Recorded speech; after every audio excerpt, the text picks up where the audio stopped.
This video is not for whales and dolphins. It's for you, because you are just like me. Average That Gamer here, and today I want to talk about the current Shiyu defense. Now, I ran this blind for my first time on stream a few days ago, and it went okay. It wasn't too much bother, but I did do a couple of resets on floor 5, and floor 7 felt a lot more straightforward. And I did a YouTube poll, and it doesn't seem like I'm alone. Now, for the 24% of you not totally familiar with Shiyu defense, it's an endgame mode in Zenlesszonezero that is designed to be relatively tough, and as you go up through the floors, it's meant to get harder. But for some reason, this time around, floor 5 was harder than 6, and by most players' count, also harder than 7. Now, there's 3 key things I want to talk about here. Firstly, why? Secondly, what impact does this have? And thirdly, let's open the discussion around endgame content and how it could be scaled differently. So why was Shiyu 5 harder in this Shiyu cycle? Well, the short answer is waves and HP.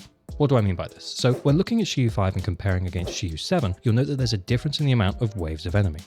Now, inherently, this is not necessarily the worst way to scale difficulty in a time-based challenge mode like Shiyu Defense, but I believe that they likely got the balance ever so slightly off, and that has resulted in the outcome we now have where we're finding Shiyu 5 harder. Now, looking back at past Shiyu Defense Critical Nodes, it seems that Shiyu 5 normally has 3 waves, but the enemy health has been adjusted for this time, and it has created a Shiyu 5 that feels harder than 7 because the enemies are tankier, not necessarily harder, just bigger HP bars. Take a look at the comparison table comparing total HP difference between the last Shiyu 5 and current. So I can't quite recall how many of the smaller guys there were on the last Shiyu, so we're just going to take one of their HPs, even though we should probably multiply it by however many there were, but I still think this gives us a good indication of the difference between the two, because we're just going to take one from the newer one as well, in terms of health. So as you can see though, because of the amount of enemies and the change to the health scaling, we're going from a total of 9.5 million HP to almost 17 million HP total. Now, that's not double, but it's not far off. The enemies are definitely way tankier. In terms of additional potential difficulty, I would also point out that unlike in Shiyu 7, the first half is missing ether weakness, and you would think that this is likely to affect many people who will pull for KQ1 and result in slightly slower clear times. Now, though, if you do check my clear times for both though, you'll note that it's not really that different between the two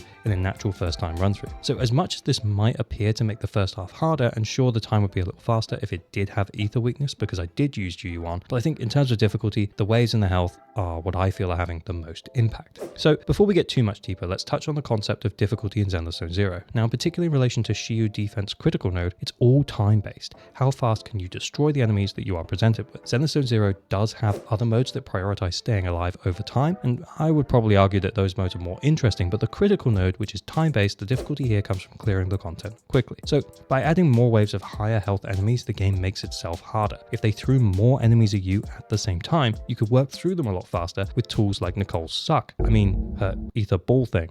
Just don't make it weird, bro. Anyway, that's why they spread them out into waves, to give you more to work through, but it's not necessarily making the enemies tougher. The fact that you have to clear one group before the next starts rewards you for clearing the first group faster, but it all comes down to how efficient you can be at dispatching enemies. And what's the alternative to waves? Just jack up the health of enemies so that they take forever to kill? Well, we're kind of doing that too. Or give enemies long phases when you can't damage them, so that when you unload your damage, you have to make the most of it? That doesn't sound great either. So as mentioned, I don't think the waves are the worst way to go about this, and by giving us more waves, the enemies go down quickly, and it kind of feeds you dopamine to say that your teams are strong. And here's where this becomes a problem, is that the 5th frontier of Shiyu experimented by keeping the 3 waves and more health at the same time. And by doing so, it made it tougher for most players to reach the S rank in Shiyu 5 than Shiyu 7 based on the poll. So I would imagine that this is an experiment to see how tough they can make it by the enemy health increasing and continue to stick with the 3 waves. And based on my anecdotal and poll-based evidence, whether you feel it's harder or not, it is taking longer to clear than the harder levels of Shiyu, which gives the impression of difficulty even if it isn't actually harder. Secondly, let's talk about impact. So I imagine most day 1 players like me would still have S-rank Shiyu defense and got all the rewards if they've been playing consistently. But for newer or returning players, I think the way that Shiyu 5 is presented could be pretty dangerous, as it could have turned them off the game mode and not push them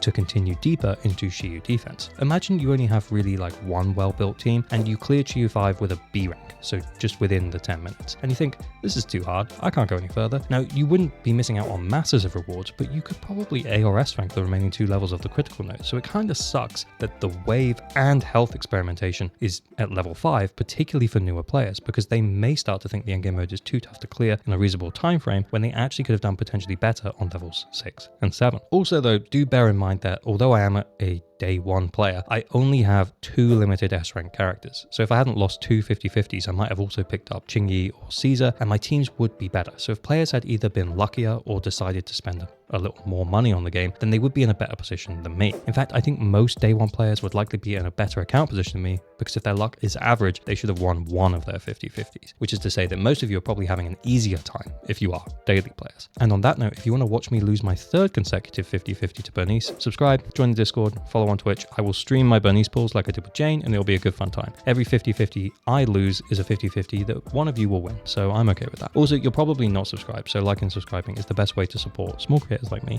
on YouTube. Moving on then, let's consider the potential future of endgame in Zenlesszonezero. As we've already discussed, I don't think the waves are necessarily bad, and I think they implemented them at a lower level of Shiyu so that it was against lower level enemies. But I do think that the big HP change is a mistake, as it's likely to turn off players who could have potentially cleared higher levels. So what's the solution? As we've already mentioned, bumping up health bars or giving enemies long periods when you can't attack them are less fun for the players than the waves even. So it would be preferable to me to drop their health back down and keep the 3 waves. Now, there are other endgame modes that refresh less frequently and focus on agent deaths rather than time, and I'd argue that these feel more fun as they can really ramp up the difficulty there. However, if we are committing to the critical node being time-based, then I think another solution would be to change up the time allowed so that players need to clear faster, as opposed to inflating the time required to clear through bigger HP bars. This is something that Hoyo's done before in Genshin. They changed the S-rank timeline from 5 mins to 3 mins as people's characters got better, and I don't think this is the best way to do it, even though it'll probably be what we get. In terms of what I would like to see, I'd like to see Bernice changing.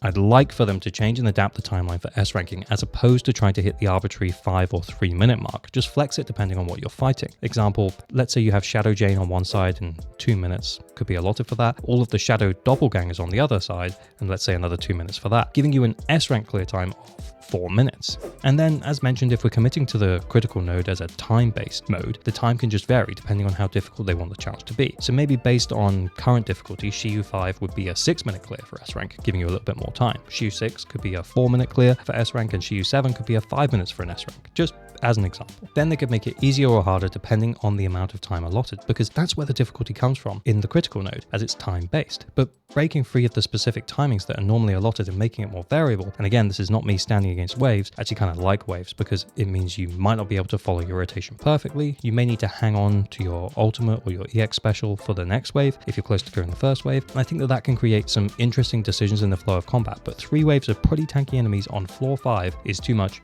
too soon. I wouldn't have minded this on floor 7, but clearly the balancing wasn't right here, as per the vote results from over 2,500 players. So, as I said, a much easier solution would be to either remove one wave from Shiyu 5 or to lower the health scaling back down to where it was for the last Shiyu. Honestly, I would prefer that the HP scaling goes back to how it was because I kind of like destroying multiple waves because it makes my characters feel strong. So anyway though, let me know what you guys think down in the comments below. As for me, I don't think flexing on the time is necessarily the correct answer, but it's the best that my brain can come up with right now. So if you can think of something better, pop it in the comments. I do try and read as many as I can, even if I don't always respond. And on that note, the devs are actually listening, which is great. So if you do have a great idea on how to fix it, then make sure you go on to the game, log that as feedback. Lastly then, another video of mine should pop up if you're interested. I'm off now to continue to farm fire chips to get ready for Bernice. Anyway, pull responsibly and don't forget to like and subscribe for better than average luck on your pools. Oh, and join Discord. Bye.